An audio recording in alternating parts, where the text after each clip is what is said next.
Strategic decision making. Strategic decision making is the core of strategic management. It means कि strategy management का एक बहुत major point है decision making. Company एक अपना टारगेट डिसाइड करती है और उस टारगेट के बिहाफ पर वो डिसीजन बनाती है, डिसीजन यानी निर्णय लेती है कि किस काम को कितने समय में और किस तरीके से किया जाए। तो ये जो प्रोसीजर है कि डिसीजन क्या हो, कैसा हो, किसके थ्रू हो, ये सारा कुछ डिसीजन मेकिंग हायर अथॉरिटी का होता है। Therefore, it is desirable to understand the nature of strategic decision making. Strategic decision is a major choice of an action concerning committee of resources with a view to achieve organizational objectives. It has the following features. First है, आप बच्चों आप note कर लीजिएगा, strategic decision is a major choice of action which affected the entire organisation or major parts of it. Meaning समझ में आ रहा होगा। नेक्स्ट है, it affected the long term prosperity of the organisation because the commitment is for long term. Decision making जो भी किया जाता है वो लंबे समय के लिए किया जाता है। रोज़ रोज़ डिसीजन बदलता नहीं है कि आज कुछ है कल कुछ हो जाए, कि आज हमको रॉ मटेरियल कहाँ से मंगाना है, पड़ोस की दुकान से मंगाना है, कल ये तय हो जाए कि नहीं पड़ोस वाला बड़ा ख़राब पैसा ज़्यादा लेता है, सामान अच्छा नहीं देता है। तो पहले ही ये सारा कुछ तय हो जाना चाहिए कि कहाँ से रॉ मटेरियल आएगा, कहाँ से लेबर आएगा, कहाँ से चीज़ें व्यवस्थित होंगी, ये सारा कुछ पहले से ही क्लियर हो जाना चाहिए। Next, it involves commitment of large amount of resources, human, financial and physical, in implementing the strategic option chosen. Because of high level of futurity, a strategic decision is made after analyzing various factors both within the organization and its environment. Since a strategic decision has major impact on the organization on long-term basis, it is made by top management which has much wider perspectives of the organization and its environment. Some examples of a strategic decision are choice of Tata Motors to enter small car business.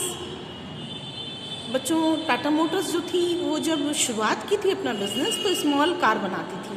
Tata Motors का nano आता, टाटा का nano आपने सुना होगा ना, small बनाती थी। लेकिन आज की तारीख में वो हर तरीके की जितनी तरीके की बिजनेस से डिलीवरी वैन हो, चाहे ट्रैक्टर हो, चाहे वो कार हो, चाहे 4 सीटर्स हो, 6 सीटर्स हो, सब बनाने लगी हैं। तो ये उनका डिसीज़न है कि वो ये उनकी डिसीज़न का एक स्ट्रैटेजी है कि वो इस तरीके की व्यवस्था की कि पहले छोटा फिर उसके बाद बिजनेस बड़ा और धीरे धीरे बड़ा होता गया। नेक्स्ट इसी तरीके से divesting of the Elizabeth oil business by Hindustan Unilever, take over the Tele Tea by Tata Tea,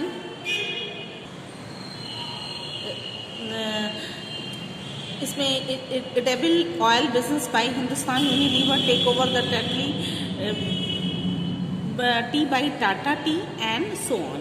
Strategic decision making involves the usual decision making process. Specific objectives is derived from organizations' strategic intent, search for alternatives of achieve those objectives, evaluation of these alternatives, the choice of the most appropriate alternatives. Thereafter, this choice is put into action. However, this process can be conducted by adopting different approaches. Each approach has its own risk pay off relationship.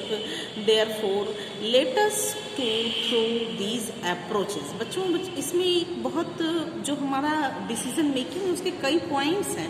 पहला ये कि एक traditional points कि हम कुछ चीज़ें नहीं भी चाहते हैं करना कंपनी के लिए तो भी उस पहले से प्री डिसाइडेड डिसीजन होता है, उसको हर हाल में कंपनी को मानना पड़ता है। एक तो वो, दूसरा ये कि थोड़ा सा उससे आगे बढ़ते हैं तो एक अप्रोच ये कि बेसिक डिसीजन कि कुछ मूलभूत डिसीजन होते हैं, बेसिक का मतलब कुछ मूलभूत डिसीजंस होते हैं वो मानना पड़ता है। पॉज। डिसीजन मेकिंग में कुछ चीज़ें सेट की गई होती हैं जो पहले से ऑब्जेक्टिव सेट्स होते हैं वो मानना, फिर उन सेट ऑब्जेक्टिव्स को आइडेंटिफाई करना, और जब आइडेंटिफाई होगा तो उनके लिए अल्टरनेट्स खोजना कि कैसे उनको पूरा किया जाए। तो जो डिसीजन बनाए गए हैं उनको इवैल्यूएट करना कि जो डिसीजन लिए गए हैं, जो निर्णय लिए गए हैं उनको इवैल्यूएट करना कि वो सही हैं कि नहीं, उनके लिए इवैल्यूएशन के लिए अल्टरनेटिव्स खोजना, फिर सिलेक्शन ऑफ बेस्ट अल्टरनेटिव्स की जो हमने खोजा है उसमें बेस्ट क्या है, फिर जो बेस्ट है उसको फिर इम्प्लीमेंट करना, जो सबसे बेस्ट डिसीजन हुआ उसका इम्प्लीमेंटेशन किया, इम्प्लीमेंट करने के बाद फिर रिजल्ट गेन किया, रिजल्ट को फिर हम लोग इवेलुएट करते हैं कि जो रिजल्ट है वो पहले से सही है कि नहीं। अगर पहले से बेटर क्वालिटी का है तब तो ठीक है, उसको इम्प्लीमेंट करते रहेंगे, उसको छोड़ देंगे, वही डिसीजन रहेगा। लेकिन अगर रिजल्ट डाउन हुआ, पहले से रिजल्ट खराब आया, तो हम थोड़ा सा इम्प्रूवमेंट की तैयारी करेंगे। और ये सारी चीज़ें जो हैं वो एक कंट्रोल्ड फॉर्म में होंगी, बिना कंट्रोलिंग के हम डिसीजन कर ही नहीं सकते हैं। ये डिसीजन मेकिंग जो है वो 2 टाइप से होता है, एक तो है ट्रेडिशनल और कन्वेंशनल, और दूसरा है आपका स्ट्रैटेजिक डिसीजन जो इन प्रेजेंट सिनेरियो है कि जब जैसी आवश्यकता हुई वैसे बदल दिए, वो हुआ सामयिक, यानी कि टाइम टू टाइम चेंज होते रहना।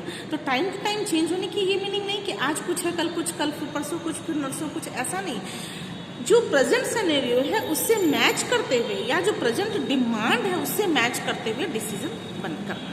ओके बच्चों, इसके बाद आपको नेक्स्ट टॉपिक जो इसमें पढ़ाऊंगी वो है approaches to strategic decision making. Next